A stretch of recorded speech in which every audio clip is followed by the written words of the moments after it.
For more on this story, we can go across to France 24's Dave Keating standing by in Brussels. Dave, what more can you tell us? Well, a bit of history here. This investment partnership was signed at a high level between the Commission and China at the end of last year. That was despite objections from the incoming Biden administration. Members of that administration had said publicly that they wanted the EU to wait until President Biden took office so that they could coordinate a united approach toward China. But the Commission went ahead and made that agreement anyway, largely because of intense pressure from Germany and France, who want this deal done ASAP. But it still has to be approved by the European Parliament and the Council of National Governments. And that became very unlikely when those tit-for-tat sanctions happened in March. The EU sanctioned Chinese officials in response to Chinese treatment of the Uyghurs. And then China came back with some very, very heavy-handed, intense sanctions on EU officials, including members of the European Parliament. So the European Parliament has said, as long as those sanctions are there, we will not approve this agreement.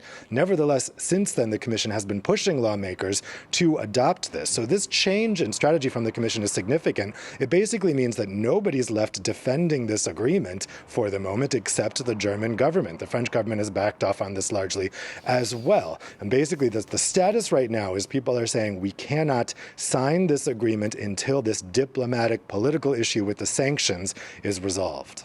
And Dave, how does this all fit into the EU's wider feelings about free trade?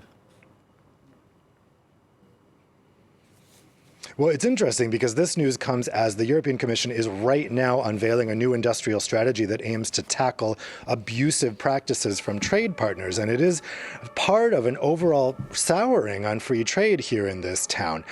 Just in announcing this, the Internal Market Commissioner Thierry Breton said that a lot of lessons have been learned in the pandemic, particularly when it comes to vaccines. And he said that partners of yesterday may not be partners of tomorrow. And he was very clearly referring to the United States and the UK, which did not export vaccines, while the EU was exporting vaccines to the whole world, including U.S. neighbors like Canada and Mexico. There is a lot of frustration about that here in Brussels, and a lot of people are questioning whether the EU should so blindly sign up for free trade, especially when its partners are not doing the same, not playing by the same rules.